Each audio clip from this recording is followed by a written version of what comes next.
Selamat siang Tribuners, jumpa lagi bersama dengan saya Mutiara dalam tayangan berita selebritis di Tribun Lampung. Kami akan menyajikan informasi menarik dan terupdate seputar selebritis tanah air untuk Anda. Dan inilah berita selebritis selengkapnya. Berita pertama datang dari Verrell Bramasta, dikabarkan dekat dengan Livi Renata.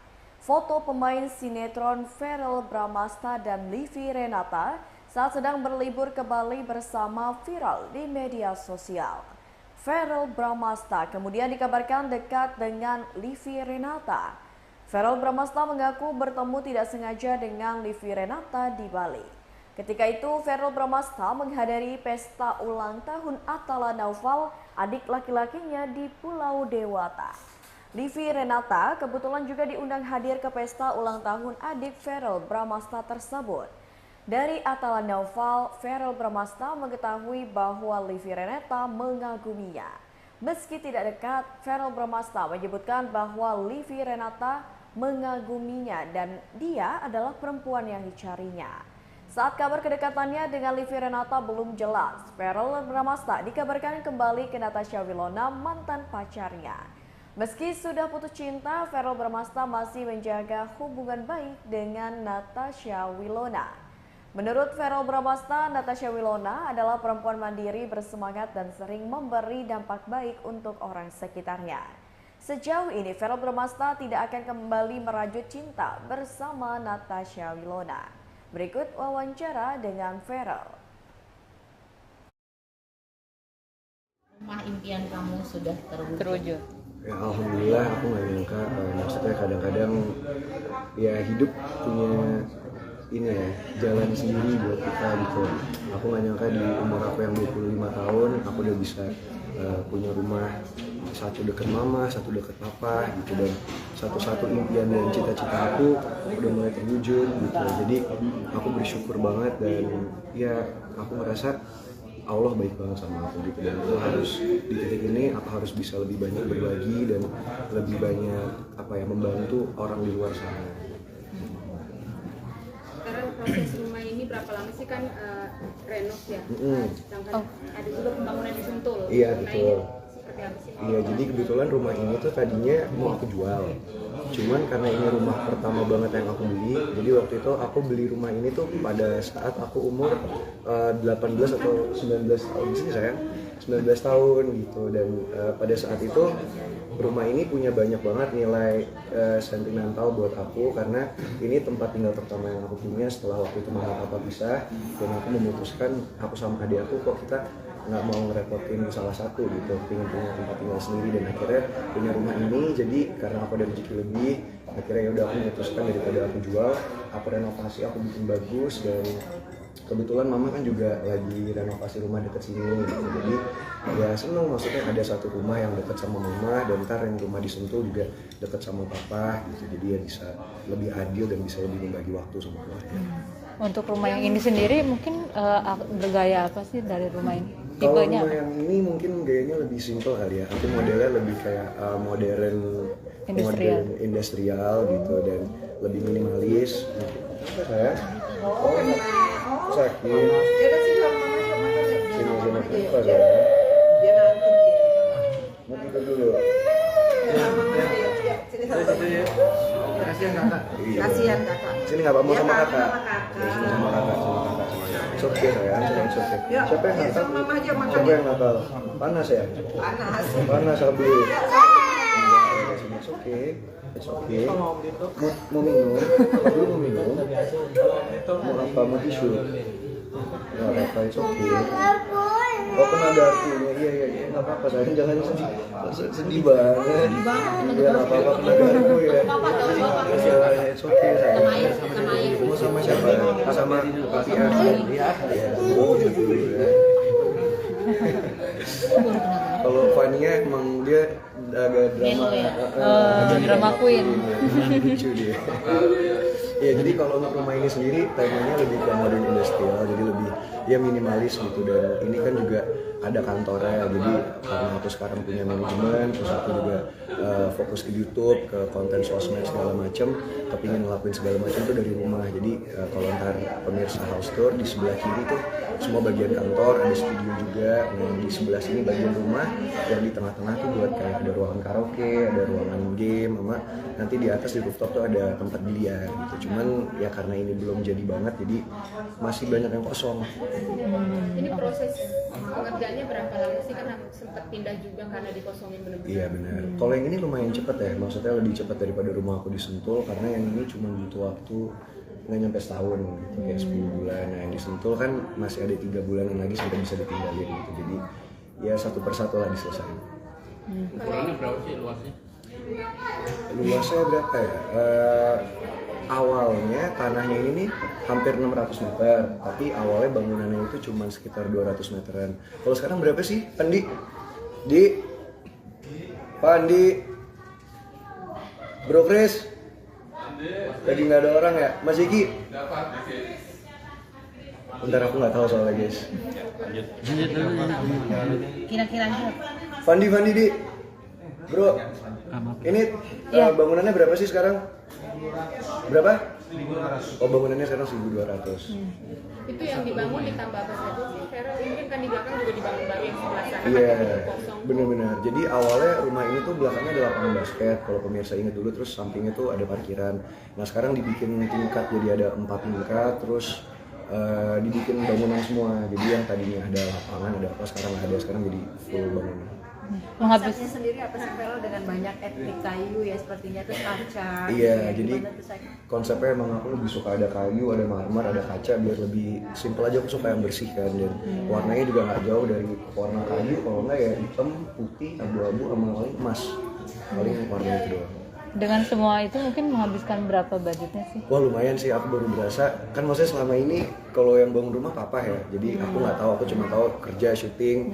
Aku aja nggak tahu maksudnya uang aku berapa. Terus aku biasanya minta ke papa, Pak minta ini dong, misalnya uang buat ini gitu. Nah, papa yang ngatur. Cuman begitu aku sekarang belanja sendiri, kayak rumah ini kan aku ngisi-ngisi sendiri gitu. Itu berasa ternyata gila, ternyata beli sofa aja harganya segini, beli meja aja segini, belum misalnya AC aja ternyata berapa. Jadi ternyata mahal bangun rumah dan ada aja yang kurang gitu. Totalnya menghabiskan Saya kan papa juga yang mengikut sertakan papa untuk mendesain. Terus tadi sempat bilang uang itu juga papa yang pegang. Iya, gitu. tadi kan udah belum. Konsultasi juga sama Iya, papa. kebetulan papa kan manajer aku ya, jadi dan kebetulan emang papa sangat berdampak banget dalam hidup aku yang in terms of keuangan. Jadi ya ada apa emang papa yang ngatur, misalnya Kak ada uang segini, mendingan kita invest ke sini aja, kita tabung ini. Nah papa tuh yang lebih ngatur kayak gitu. Berarti totalnya puluhan miliar ada lah ya? Keseluruhan. Untuk rumah ini atau rumah Sentul? Rumah ini. Sama furniture segala Iya. macam. Berapa ya Mas Ipi ya? Iya. Banyak lah. Berapa ya? Banyak ya kayaknya. 5M. Lebih. Puluhan ya? Puluhan nggak sih mas? Puluhan kan? Dekati lah. Berapa? ada. 20. Nggak nyampe hampir lah. Tapi yang sentul malah lebih kayak dari itu, lebih over budget banget yang sentul. Oke. Yang sentuh itu ngeri banget. Iya itu makanya kayak pusing bangunnya, mesti syuting terus nih. Apa? Itu hasil tabungan berapa lama akhirnya bisa menyelesaikan ini? Alhamdulillah kalau rumah yang ini itu aku bangun dari uang endorsan. Jadi dibagi-bagi, misalnya kalau papa tuh kan nggak kepingin ada uang berapa langsung dihabisin, jadi dibagi. Misalnya rumah yang di sini itu pakai uang dari endorse dari sosmed. Nah, ntar rumah yang disentul misalnya pakai dari uang iklan gitu. Nah, ntar misalnya uang yang dari sinetron buat ditabung atau gimana. Jadi pokoknya papa yang bagi-bagi lah. Ini salah satu pencapaian kamu juga nggak sih? Membuat rumah ini. Iya alhamdulillah lah, aku nggak nyangka kan dulu, maksudnya untuk punya rumah sendiri aja udah seneng banget gitu. Maksudnya rumah sederhana yang penting enak, nyaman gitu, udah cukup lah bagi aku. Terus ternyata Allah kasih rezeki lebih, akhirnya aku bisa ngebangun dua-duanya rumah impian aku yang benar-benar sesuai keinginan aku, dari model, dari fasilitas gitu. Jadi ya aku rasa di titik ini aku banyak bersyukur sih, nggak ada alasan untuk aku komplain atau aku marah atau sedih gitu, karena kayaknya Allah udah baik banget. Udah direncanainnya berapa lama mungkin membangun rumah? Rumah ini mendadak, jadi belum nyampe setahun. Waktu itu aku lagi syuting sinetron, Terus aku ngeliat kayaknya rumah ini pengen aku jual deh awalnya. Terus pas udah mau dijual berapa kali tuh udah.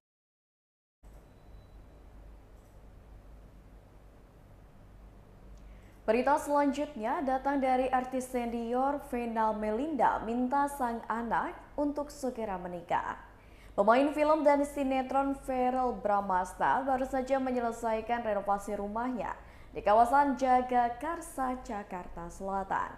Rumah tingkat 3 dengan 1 lantai basement itu dibangun Verrell Bramasta dari hasil kerja kerasnya selama menjadi seorang artis. Pantauan dari Warta Kota di kediaman Verrell terlihat rumah megah berdiri dengan furniture mewah yang tertata rapi di dalamnya. Tentu saja kemegahan rumah tersebut menjadi tanda kesuksesan Verrell menjadi seorang artis. Ibunda Verrell, Vena Melinda, bangga melihat rumah megah sang anak yang sudah selesai dibangun atau direnovasi. Vena mengaku kalau Verrell sendirilah yang mengurusi semuanya, mulai dari desain, furniture, hingga hiasan rumahnya dari awal hingga selesai renovasi. Walaupun tidak menyebut berapa total renovasi rumah Verrell, Vena menilai pengeluarannya menggunakan uang pribadi dari anaknya tersebut. Di tengah kesuksesan karir dan bisa merenovasi rumahnya sendiri, Vena Melinda berharap Verrell Bramasta segera menemukan pendamping hidup dan segera menikah. Berikut wawancara dengan Vena Melinda. Support aku ya, alhamdulillah. Jadi ya begitulah, anak-anak yang cowok-cowok ini udah besar ya, dia pokoknya nggak mau ngerepotin aku ya. Tapi termasuk bangga nggak sih, kan di usia 26 bisa bilang udah punya rumah impian sendiri. Ya alhamdulillah, bukan bangga ya, tapi sekaligus aku lebih harus sering fokus sama doa-doaku buat Verrell dan anak-anak. Kan semakin Allah kasih banyak rezeki itu sebenarnya amanahnya makin besar ya. Makanya aku selalu ingetin, Kak, nggak boleh lupa sholat, bersyukur ya, kemudian nggak boleh juga lupa sedekah, nggak boleh juga sombong, harus terus mengupgrade diri.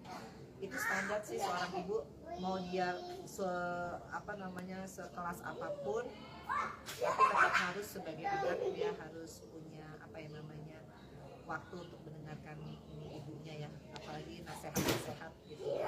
Anak-anak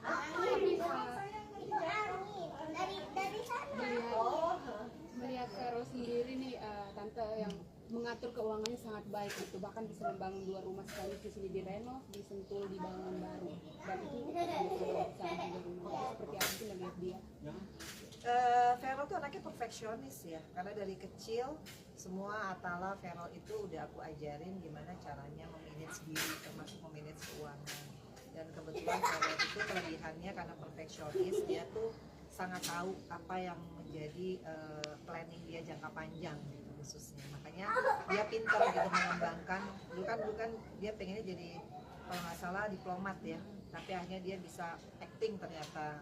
Kalau acting sih dari kecil ternyata. Tiba-tiba dia bisa juga nyanyi, bisa juga bisnis, bisa juga macam-macam. Jadi buat saya tuh dia benar-benar mengeksploitir apa yang menjadi kelebihan dia, talentnya dia. Jadi kalau buat aku sih ya itu bagus, karena kan nggak bisa diulang ya, kayak waktu aku muda aja. Kalau kebanyakan nggak produktif, kita akan rugi sendiri karena waktu nggak bisa di-rewind gitu. rumah sudah punya, otomatis pasti akan masa depan pun sudah ada nih. Biasanya kan kalau laki-laki sudah punya rumah pasti mencari pasangan nih. Mamanya sendiri ikut support dan mendorong nggak sih?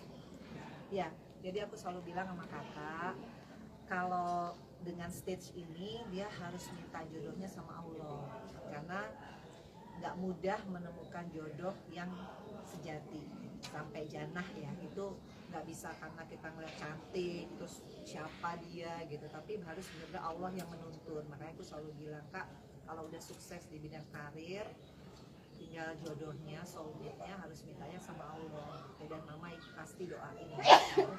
Oke, selama ini dia selalu memperkenalkan teman-teman wanitanya nggak sih?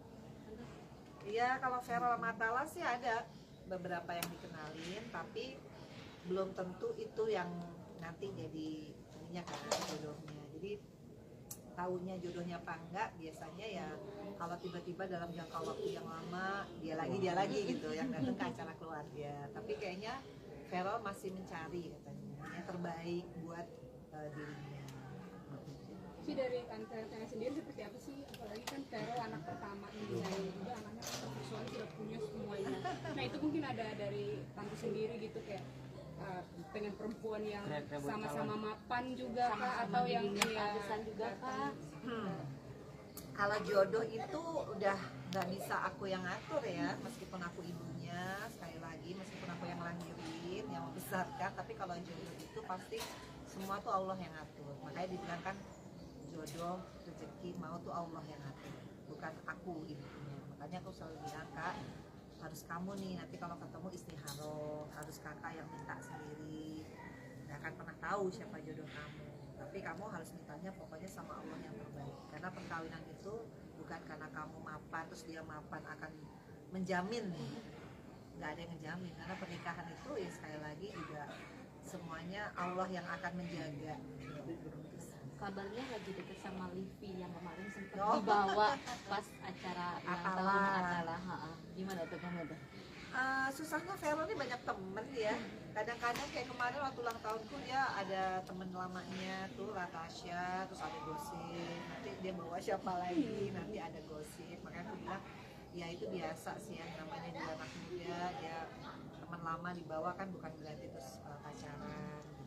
Nanti kita tanya aja sama Vero, dia lagi dekatnya nih apa. Tapi sosok Livi sendiri Tante Tana mengenal atau sudah dikenalkan? Aku sih kenal Livi di Bali ya, tapi bukan nama dari kakak gitu, emang kenalan ada lagi teman-temannya semua gitu ya, lagi pada ngumpul teman-teman Atala gitu. Jadi aku juga nggak tahu nih kemarin datangnya Livi gitu, belum tahu juga. Kalau ternyata akhirnya sama dia gitu kan? Yang jelas sih Vero kasih tahu beberapa hal yang dia pingin dari seorang perempuan kemarin. Itu juga singkat banget. Makanya kenapa aku mau datang lebih awal tuh tadinya berharap ini ketemu sama anaknya belum pulang. Karena kan susah ya sama Vero tuh, kita mesti yang bener-bener ngedampingin dia lagi waktu luangnya kan susah. Gitu. Sempat curhat tadi sedikit kan cerita apa yang diungkapkan walaupun singkat. Iya, yang pasti Dia Vero, yang tuh orangnya suka perempuan yang bisa masak.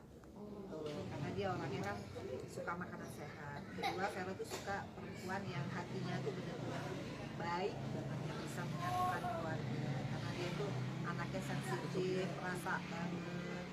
Jadi mudah-mudahan deh ya Mama doain Vero, nanti kan 11 September dia ulang tahun ke 26 tahun. Sudah ketemu jodohnya. Sosok Livi sendiri di mata Tante Tana seperti apa?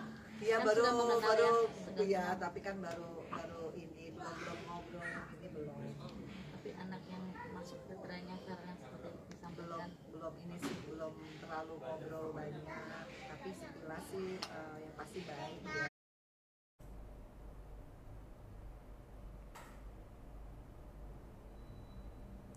Berita selanjutnya datang dari pasangan artis Irish Bella dan Amar Zoni dibuat khawatir saat kelahiran putrinya.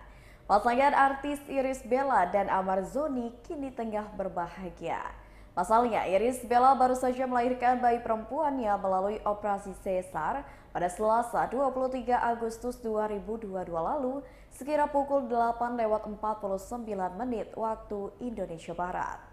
Kendati demikian, di balik kebahagiaan itu ada sebuah cerita tak terduga. Sebab bayi perempuan yang diberi nama Putih Sabai Akbar itu tidak langsung menangis ketika lahir. Hal itu pun sempat membuat Amar Zoni panik karena ia dan Irish Bella pernah merasakan kehilangan anak kembar. Adapun penyebab Putih tidak bisa langsung menangis dikarenakan meminum air ketuban. Beruntung usai beberapa menit buah hati Amar dan Irish tersebut langsung menangis kencang. Berikut wawancara dengan Amar Zoni dan Irish Bella.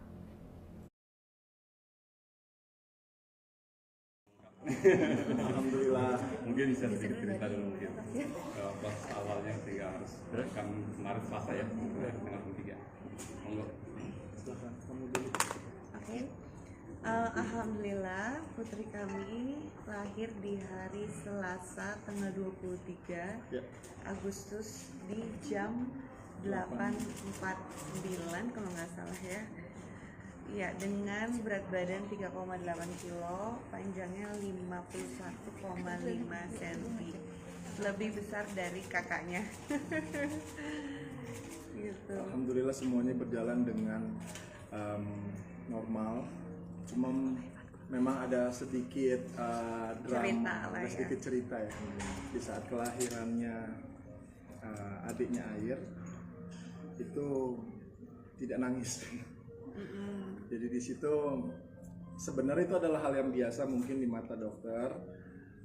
Cuman karena kami sebagai yang pernah ditinggal oleh anak kami perempuan kembar Ayona dan Ayora, itu yang membuat kami agak shock terapi dan agak lebih panik gitu karena kelahirannya. Di situ saya ngerasain kalau saya pribadi antara senang dengan khawatir itu bercampur dan bingung rasanya waktu di awal-awal itu. Dan alhamdulillah setelah dibawa gitu ya, dibawa dan diurus, ternyata nangisnya lebih kencang daripada abangnya. Alhamdulillah. Dan di situ kami baru merasa lega. Jadi melanjuti dari pembicaraan Iris barusan, alhamdulillah anak kedua kami perempuan lahir, ya anak keempat kami lahir di hari Selasa jam 8.49 waktu Indonesia Barat pada tanggal 23, dan di saat itu matahari cerah. Sama seperti dia. Coba. Amin. Sebelumnya sempat ada kontraksi apa sehingga harus dibawa ke hari itu ke rumah sakit? Untuk tanggalnya sih kita sudah persiapkan, memang inginnya tanggal 23 biar sama-sama ulang tahunku di tanggal 23 juga. Cuman memang seharusnya mulainya lebih awal, terus ada kendala di awal operasi gitu, infusnya nggak masuk gitu, sedangkan kan nggak mungkin kalau operasi tanpa infus gitu, jadi ada kendala di awal. Dan yang setelah itu, setelah putri kami lahir, ternyata dia meminum ketuban, jadi telat bernafas gitu, saat keluar nggak langsung menangis. Nah itu yang membuat kami agak sedikit khawatir, makanya tadi yang bilang sama suami kan dia agak sedikit shock karena kita pernah merasa kehilangan kan. Jadi waktu tahu baby yang keluar nggak nangis, waktu itu udah panik duluan gitu. Tapi alhamdulillah setelah ditanganin sama dokter, memang hal yang wajar ternyata ya saat baby menelan ketuban banyak gitu. Jadi sempat disedot ya gitu. Terus sempat batuk-batuk, putri kami terus alhamdulillah bisa menangis dengan kenceng, terus alhamdulillah setelah itu sehat gitu, dan kita semua kayak baru bisa tenang, udah bisa tersenyum kembali gitu. Berapa lama sempat ada suara itu? Lumayan ya. Aku masih di ruang operasi, kamu yang sekitar 5 menit, 10 menit, beberapa menit lah ya. Hampir agak beberapa menit, keadaan itu ya diem aja. Jadi waktu itu kan saya yang pertama ngelihat Ayona Ayora ya, bisa juga sama, tidak ada suara gitu. Jadi waktu itu saya langsung shock juga. Tapi alhamdulillah dokter selalu mengatakan ini hal yang wajar, dia keminum ketuban dan kayak kesedak gitu. Dan menenangkan. Alhamdulillah dokter-dokter di sini sangat bagus banget ya, saya akui. Saya harus mengucapkan terima kasih juga kepada Dokter Sandi, Dokter Friska, Dokter Dido. Mereka semua masih muda dan mereka semua itu bisa membuat kita itu tenang gitu loh. Yang lagi panik tenang. Iris pun juga sangat tenang sekali. Kita enjoy banget waktu di ruang operasian ya. Cuma di saat itu aja sih. Tapi so far saat ini alhamdulillah kan, semuanya sehat. Semuanya tapi jadi sehat. Sebuah cerita gitu. Nah, itulah salah satu ceritanya. Nama sudah mau dibocorkan namanya siapa? Namanya saya gimana? Baby Queen. saya memang menulis itu The Queen is Born. Queen di sini tuh adalah perempuan ya. Perempuan itu adalah seorang ratu. Ratu yang dimana dia akan bersanding dengan seorang raja yang memang dalam artian itu sepemikiran sama dia nantinya. Karena saya percaya once ketika seorang anak perempuan lahir ke dunia atau anak laki-laki, di saat itu juga sudah ditentukan jodohnya, jodoh, maut, dan rezekinya. Jadi saya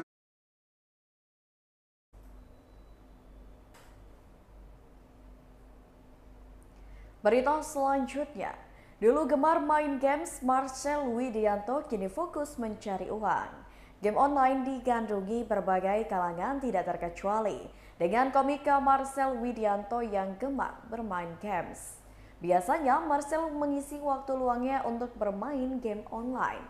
Bahkan sebelum berkarir di dunia entertainment, Marcel pernah menghabiskan waktu seharian untuk bermain game.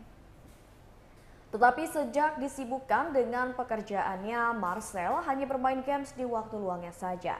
Sementara itu, Marcel juga mengaku senang karena ia bisa mengalahkan YouTuber Maeli di games Free Fire. Ia merasa seperti seseorang yang ahli dalam games. Berikut wawancara dengan Marcel Widianto.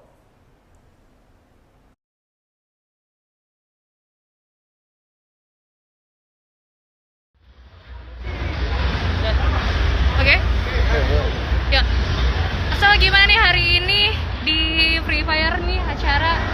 Hari ini gua seneng banget karena kemarin pas aku gua ngomel-ngomel akhirnya dibales sama Free Fire untuk ngerasain gimana ya cara main Free Fire tuh. Menurut gua tuh tadinya gampang, ternyata nggak juga teman-teman. Jadi akhirnya tadi gua ketemu sama GM-nya yang bisa dibilang pro player, jadi ya kalah lah. Tapi Maile kalah sama gua, dia nggak bagus banget mainnya, nggak terlalu jago dia gitu. Tapi emang sempat menganggap remeh Free Fire buat anak-anak gitu kan? Saya sempat menganggap remeh Free Fire karena mungkin ya menurut saya terlalu gampang, ternyata nggak juga ya. Jadi itu salah saya teman-teman. Saya minta maaf untuk yang buat Free Fire. Ternyata gamenya selain bisa dibilang ya harus ada skill dan juga menyenangkan juga tadi. Gue nyobain. Tapi lo sebenarnya suka nggak dengan game seperti ini? Kenapa? Suka nggak dengan game seperti ini? Kesenangannya seperti emang gue tuh kalau di sela-sela syuting ya emang selalu kan lumayan panjang ya, ada sejam, setengah jam gitu kan. Dia bisa main segame, 2 game dulu gitu. Emang selalu main juga. Jadi kayak pas satu gue ketemu pro playernya, emang gue belum pernah ketemu tapi akhirnya jago juga. Kalau menurut lo sendiri apa yang membedain Free Fire dengan game serupa yang lain? Kalau menurut gua yang ngebedain kalau misalkan kita main tembak-tembakan gitu ya, itu terlalu pusing kalau game yang lain ya. Maksudnya untuk hackernya dan sebagainya bikin kita tuh jadi makin ribet gitu. Dan kalau Free Fire tuh enggak, malah bisa dibilang lebih menantang tapi dengan program dan juga tampilan yang sangat enak gitu, jadi nggak terlalu pusing juga buat main. Karena kita kalau main di HP kan terlalu deket, terus kalau gimana tuh bisa puyeng ya jadinya. Kalau kita main game terus bikin puyeng, ngapain kita main? Nah, kita pengennya hebat aja. Seberapa edik sih lu main game sih? Edik sih kalau dulu mah edik banget ya, kalau sekarang lebih edik kerja gitu. Tapi untuk di sela-selanya ya main game. Berarti main game jadi waktu me time lu sendiri ya? Iya, jadi me time sendiri gitu. Kalau misalnya gue lagi nggak ada apa-apa ya gue main game gitu. Paling parah sih bang kenal game. Nah.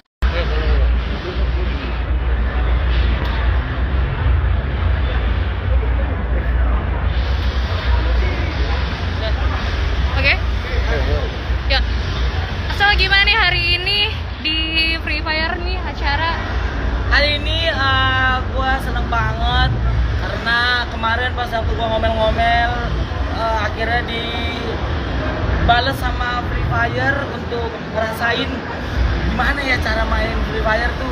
Menurut gua tuh tadinya gampang, ternyata nggak juga teman-teman. Jadi akhirnya tadi gua ketemu sama GM-nya yang bisa dibilang pro player, jadi ya kalah lah. Tapi Maile kalah sama gua, dia nggak bagus banget mainnya, nggak terlalu jago dia gitu. Tapi emang sempat menganggap remeh Free Fire buat anak-anak gitu kan?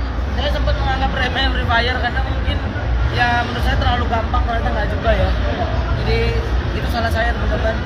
Saya minta maaf untuk yang buat Free Fire. Ternyata gamenya selain bisa dibilang ya harus ada skill dan juga menyenangkan juga tadi. Gue nyobain. Tapi lo sebenarnya suka nggak dengan game seperti ini? Kenapa?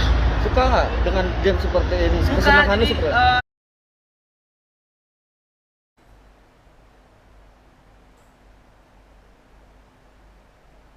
Berita selanjutnya datang dari artis muda Brian Domani, akui sulit perankan sebagai seorang hacker. Aktor Brian Domani dipercaya untuk membintangi film Miracle in Cell No. 7 yang mulai tayang pada 8 September 2022 mendatang. Dalam film ini, Brian Domani bakal berperan menjadi seorang hacker.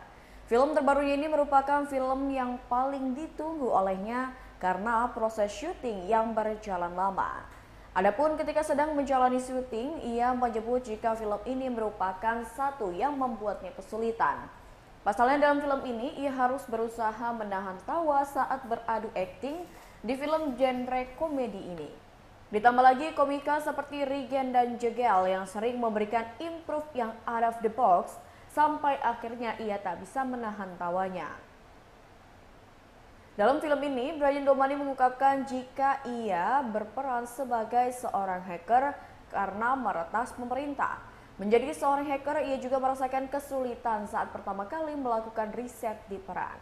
Ditambah lagi saat adegan tersebut ia berada di awal-awal tahun 2000-an, sehingga ia harus mendalami sesuai tahunnya.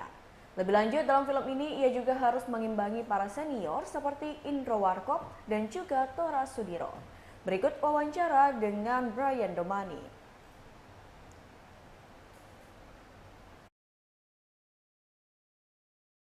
Insya Allah. Ya. Tapi main di film komedi seperti ini apa tantangannya Brian untuk kamu? Jujur, menurut aku genre komedi menurut aku sejauh ini paling susah. Apalagi ini bukan komedi tok, tapi lebih komedi drama, di mana kita seimbangkan komedi sama drama, dan di mana komedi itu kan spontan. Kalau kita latihan tuh keseringan juga, lama-lama juga nggak enak juga maininnya. Pertama aku belajar benar-benar untuk nahan tawa, karena kita syuting ini banyak one take, satu kamera doang, nggak diulang-ulang, take-nya cuma satu shot doang. Dan kalau ada yang ketawa, ulang lagi dari awal semuanya. Dan emang si Bang Jegel, Bang Regen tuh kalau improv emang keterlaluan, suka tiba-tiba out the box. Dan bukan aku doang, aku sama Bang Tora pernah ada satu adegan di mana kamera dari sini, saking udah senang tawanya, udah panjang adegan di ending mereka improv, aku sama Bang Tora balik-balik terus ketawa. Soalnya kalau ketahuan udah cut. Tapi ya mudah-mudahan tidak kelihatan saya. Mungkin mesti ceritain sedikit peran kamu di sini sebagai. Aku sih dipanggil nama aku Asro, dipanggilnya Bule ya karena ya itulah. Dia seorang hacker, dia ketangkep masuk penjara gara-gara dia nge-hack pemerintah apa gitu, terus akhirnya dia masuk penjara, terus satu sel sama napi-napi yang lain. Kenapa hackernya sebenarnya ada ceritanya ntar di dalamnya, tapi aku belum boleh ceritakan. Tapi kamu ngeriset gak sih untuk peran kamu sendiri tentang masalah tahanan? Lumayan susah, soalnya ini kan tahunnya bukan tahun 2010-an ke atas ya. Ini tahun 2000 awal-awal ceritanya. Jadi aku harus riset nge-hacking tapi di zaman itu. Dan di mana di zaman itu belum ada YouTube atau apa. Jadi aku cari itu benar-benar harus cari dari buku-buku tua. Nanya orang beberapa yang udah di dunia IT udah lama, terus aku tanya beberapa hal. Tapi syukur ada yang nge-hackingnya enggak nge-hacking banget lah, jadi agak kebantu juga. Mungkin ada tantangannya nggak di film ini? Kesulitannya juga ya itu bisa mungkin dipikirkan lah. Lumayan agak aneh ya ada nyempil aku di film ini, yang dimana ini cast Bang Tora, Bang Vino, Bang Jegel, Regen, Pak D yang udah ketahuan lah kompetisi itu nyempil aku tiba-tiba. Jujur untuk menyeimbangi mereka semua, untuk mirip sama mereka semua tuh lama dan susah, butuh sebulan lebih. Tapi syukurnya mereka sangat baik dan sangat open untuk ngasih saran. Jadi terima kasih semua. Bagaimana cara kamu membangun kekompakan mungkin chemistry juga sama para pemain? Kita reading bener-bener ada kali sehari 6 jam di ruangan selama sebulan, bahas semua karakter, bukan seperti Bang Vino tadi ngomong karakter Dodo, karakter aku, karakter lain, semua kita semua bahas. Jadi emang mau nggak mau kalau kita dikurung di ruangan selama 6 jam selama sebulan, pasti lama-kelamaan chemistry bakal kebangun. Brian, update sedikit dong ngomongin kekompakan. Bagaimana sih kekompakan kamu dengan adikmu sendiri? Lebih ke adik. ya gitulah. Ada aku paling dekat soalnya ya dia ada yang gitu. So, tapi sekarang kita lagi jarang ketemu karena dia lagi syuting dan aku lagi syuting. Ya.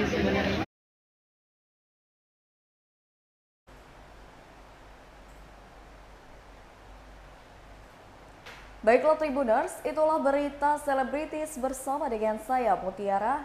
Jangan lupa untuk terus saksikan YouTube Tribun Lampung News Video, Facebook Tribun Lampung, Instagram @tribunlampung, dan TikTok @tribun Lampung untuk informasi terupdate lainnya. Selamat siang dan sampai jumpa.